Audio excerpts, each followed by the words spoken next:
Amen. God is good. All the time, And all the time. God is good. Amen, no? Nanggaling po sa Panginoon, no? Yung verse po natin. Nagbuhat po sa Romans chapter 12, verse 1. Basahin po natin. I beseech you therefore, brethren, by the mercies of God, that you present your bodies a living sacrifice, holy, acceptable unto God, which is your reasonable service. Yun po, no? Ano daw po ba yung pinakamahalagang regalo natin sa Panginoon?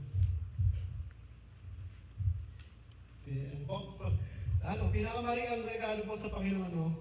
Ay yung sarili po natin na i-offer po natin sa Panginoon. Amen?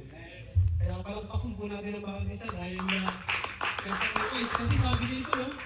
Sabi na, a living sacrifice, holy, acceptable tagal. Ito po yung pinakamabiblis natin ng Panginoon pag binigay po natin yung ating sarili. Naglingkod po tayo sa Panginoon. Marami pong nag-sacrifice sa ngayon. Dahil una-una, walang tulog. Malayo yung biyahe.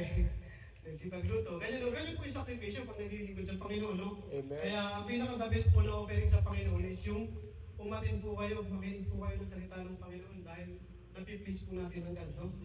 Amen. Yun po, pag i-offer po natin yung sarili sa Panginoon, ikakaroon po tayo ng commitment.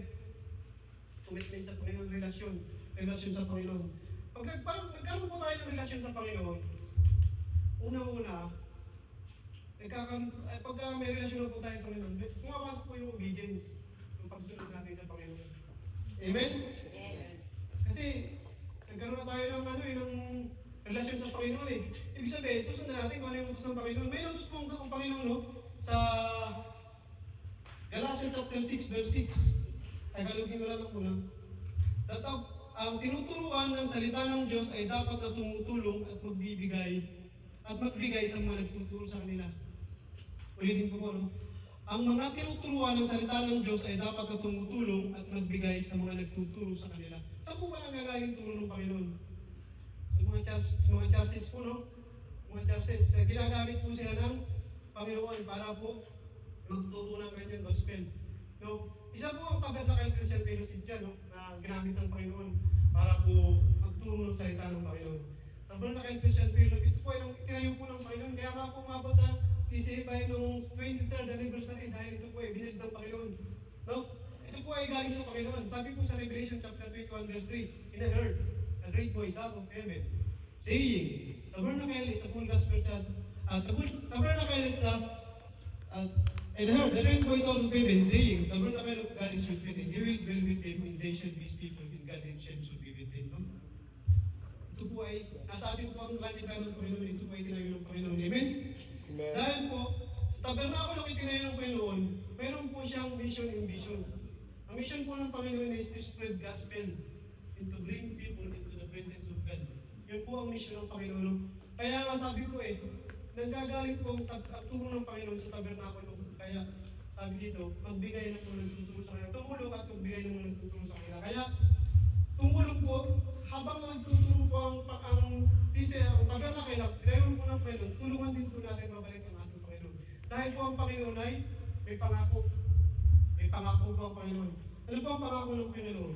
Sabi niya sa Matthew chapter 6, verse 33. But seek first the kingdom of God in His righteousness, and all these things shall be added unto you. Amen? Hanapin po natin ang Panginoon. At pag nakita po natin ang Panginoon, naka-align po yun eh. Pag in-offer po natin yung sarili natin, nagkakaroon po tayo ng relasyon, commitment sa Panginoon. Pag nagkaroon po tayo ng relasyon sa Panginoon, nagkakaroon po tayo ng obedience, pagsunod. Pag nagsumunod po tayo sa Panginoon, nakikilala po natin, sinusunod po natin gawain, nakikilala po natin ang Panginoon.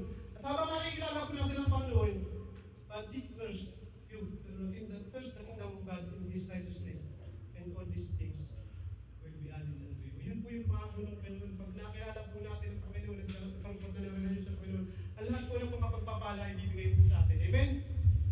Tulungan po natin ang Panginoon. Magbigay po tayo.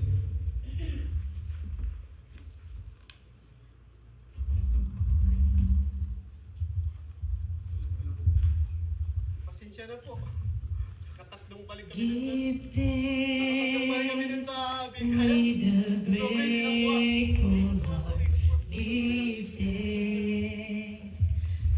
the Holy One, give thanks, because He's given Jesus Christ,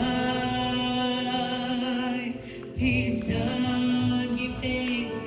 Give thanks, with a grateful heart.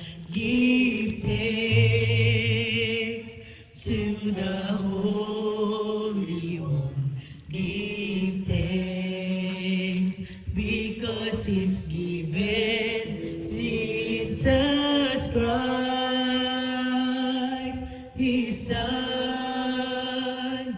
And now let the weak say, I am strong. Let the poor say, I am rich, because of what the Lord has done for us.